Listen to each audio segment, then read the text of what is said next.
بھوپال ریاست کی کہانی 18ویں صدی میں شروع ہوتی ہے، جب یہ ایک چھوٹی سی ریاست تھی جسے افغانی نسل کے دوست محمد خان نے 1707 میں قائم کیا۔ ان کی بہادری اور دوراندیشی نے اسے ایک خوشحال ریاست بنا دیا۔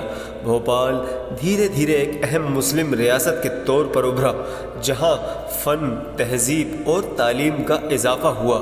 اس ریاست کی خاص بات یہ تھی کہ یہاں کئی بیگموں نے حکومت کی، جنہوں نے اپنی قابلیت سے ریاست کو ایک نئی راہ دکھائی۔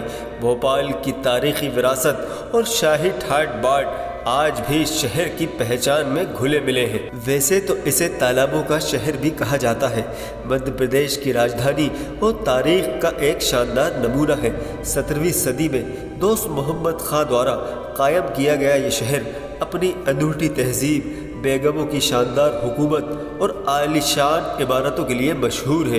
یہ کہانی صرف بھوپال کی تعمیری وراثت کی نہیں، بلکہ اس جذبے کی ہے جس نے اسے ہندوستان کے سب سے خوبصورت اور دلچسپ شہروں میں سے ایک بنایا۔ دوست محمد خاں ایک جانباز اور بھوپال کو قائم کرنے والا۔ دوست محمد خاں ایک افغانی سپاہی تھے جنہوں نے بھوپال کو اپنی ریاست کے طور پر قائم کیا۔ مدھیہ پردیش کے دل میں بسے اس چھوٹے سے گاؤں کو انہوں نے دھیرے دھیرے ایک مضبوط اور محفوظ ریاست میں تبدیل کیا۔ فتح گڑھ قلعہ ان کی حکومت کی نشانی ہے، جو آج بھی پرانی یادوں کا گواہ ہے۔ اسی قلعے سے بھوپال کے ایک شاندار ریاست بننے کی داستان شروع ہوتی ہے۔ بیگموں کی حکومت ایک انوکھی مثال۔ لوگوں میں جہاں اکثر یہ دھارنا ہے کہ مسلم عورتوں کو ان کے حق نہیں دیے جاتے، وہیں بھوپال کی بیگموں نے نہ صرف حکومت کی بلکہ اپنی دوراندیشی، انتظامی صلاحیت اور سماجی بھلائی کے کاموں سے ایک مثال قائم کی۔ نوابی دور میں بیگموں کا کردار کسی سے چھپا نہیں ہے۔ یہ عورتیں بہت دیندار اور پرہیزگار تھیں۔ برطانیہ کی ملکہ وکٹوریہ کے بعد دنیا میں سب سے زیادہ وقت تک کسی عورتوں کی حکومت اگر کہیں ہوئی تو وہ بھوپال میں ہوئی۔ بیگموں دوارا تعمیر کی گئی فن تعمیر وراثت۔ بھوپال کی معماری اور تعمیری وراثت یہاں کی بیگموں کے تحفظ اور شلپ کا نتیجہ ہے۔ گوہر محل، شیش محل، شوکت محل، تاج محل اور صدر منزل جیسے محلوں نے اس شہر کو الگ پہچان دی۔ تاج محل، جو کبھی بھوپال کی سب سے بڑی عمارت ہوا کرتا تھا، آج بھی اپنی شان کے لیے جانا جاتا ہے۔ اس کے علاوہ تاج المساجد، جو دنیا کی سب سے بڑی مسجدوں میں سے ایک ہے، اسلامی معماری کا بہترین نمونہ ہے۔ بھوپال مسجدوں کا شہر۔ بھوپال کو مسجدوں کا شہر بھی کہا جا سکتا ہے۔ یہاں قریب 500 سے زیادہ مسجدیں ہیں، جن کے نام پھلوں اور پھولوں پر رکھے گئے ہیں۔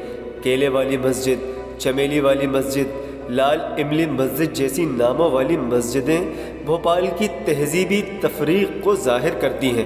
ان ناموں کی انوکھی پہچان شہر کی تاریخی اور مذہبی وراثت کو اور بھی دلچسپ بناتی ہے۔ اقبال میدان اور اس کی تاریخی اہمیت۔ پرانے شہر کے بیچوں بیچ استھت اقبال میدان تاریخ کے کئی واقعات کا گواہ ہے۔ یہ میدان پہلے کھرنی میدان کے نام سے جانا جاتا تھا اور یہیں پر مشہور شاعر علامہ اقبال نواب حمید اللہ خاں کے دعوت پر تشریف لائے تھے۔ ان کی یاد میں اس جگہ کو اقبال میدان کا نام دیا گیا اور یہاں کا ایک کتب خانہ بھی قائم کیا گیا، جسے علامہ اقبال لائبریری کے نام سے جانا جاتا ہے۔ یہ لائبریری اقبال کی سوچ اور ادبی دھروہر کو تحفظ دیتی ہے۔ پرانے بھوپال اور نئے بھوپال کے بیچ کا فرق۔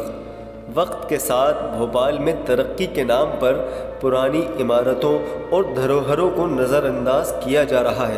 آج حکومت کا زیادہ تر حصہ نئے بھوپال میں منتقل ہو چکا ہے۔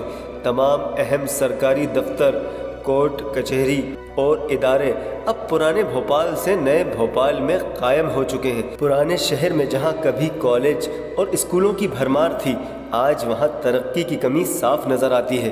سیفیہ کالج، جو کبھی تعلیم کا مرکز ہوا کرتا تھا، اب اپنی پہچان کھوتا جا رہا ہے۔ بھوپال اور ہاکی کا ماضی۔